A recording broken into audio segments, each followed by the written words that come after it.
अस्सलाम वालेकुम व्यूवर्स, आप सब कैसे हैं। आज मैं अपने प्यारे से व्यूवर्स के लेके आई हूँ रमज़ान स्पेशल डिज़र्ट की रेसिपी। आज हम बनाएंगे बहुत ही मज़ेदार, बहुत ही क्रीमी सी राइस खीर की रेसिपी जो सबकी फेवरेट होती है और बहुत ही मज़ेदार बनती है। इसलिए चलें इस रेसिपी को एंड तक ज़रूर देखिएगा। इसे हम बनाना स्टार्ट करते हैं। बिस्मिल्लाहिर्रहमानिर्रहीम।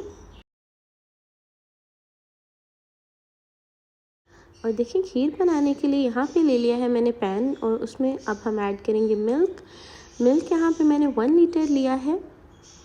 1 लीटर मिल्क हम इसमें ऐड कर देंगे और इसका थोड़ा सा हॉट होने का वेट करेंगे जब तक कि थोड़ा बॉईल होना स्टार्ट हो जाएगा। फिर और साइड पर हम लोगों ने यहाँ पे ले ली है राइस। सोक करके हमने अपने राइस को रख लेना है। हाफ़ कप मैंने यहाँ पे राइस लिए जिसे हमने सोक करके रख दिया एंड इसे अब हम साइड पर रख देंगे। और इधर मैंने ले ली है आलमंड्स ले लिए हैं और कैश्यू ले लिया है जिसका हमने पेस्ट बना लेना है। थोड़ा सा मिल्क ऐड करके हम पहले इसे कुछ देर के लिए सॉक करके रख देंगे एंड देन बाद में हम इसकी 5 to 10 मिनट्स के बाद हम इसकी पेस्ट बना लेंगे। पहले हमने 4 to 5 table spoon milk add किया है। अब इसे सॉक करके रख देंगे एंड फिर हम इसकी पेस्ट बना लेंगे। और यहाँ पे जब हमारा जो मिल्क है वो अच्छे से थोड़ा सा डन हो जाएगा, लाइक हॉट हो जाएगा, तो फिर हम इसमें ऐड कर देंगे अपने राइस जिसे हमने सॉक करके रख दिया था।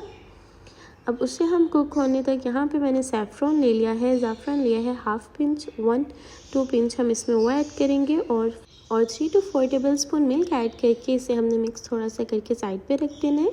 और यहाँ पे जो हमने कैश्यू और आलमंड की पेस्ट बनाई थी वो हमने ऐड कर देनी है इधर अपने मिल्क खीर में हम ऐड कर देंगे। और फिर हम इसमें ऐड करेंगे ज़ाफ़रान का जो हमने मिल्क रखा था वो भी इसमें ऐड कर देंगे। और अपनी खीर को हम लोगों ने इस तरह से ही कुक करना है। और जब खीर में हमारे बबल्स आना स्टार्ट हो जाएंगे, खीर में बबल स्टार्ट होंगे तो हम ऐड कर देंगे इसमें शुगर यहाँ पे मैं ऐड कर रही हूँ हाफ़ कप शुगर ऐड कर देंगे और इसे कुक करके देखें यहाँ पे हमारी बहुत ही मज़ेदार, बहुत ही क्रीमी टेस्टी सी खीर की रेसिपी रेडी हो चुकी है। एंड आई होप मेरे प्यारे से व्यूवर्स को ये रमज़ान स्पेशल डिज़र्ट रेसिपी बहुत अच्छी लगेगी, इसलिए इस रेसिपी को ट्राई करना मत भूलिएगा।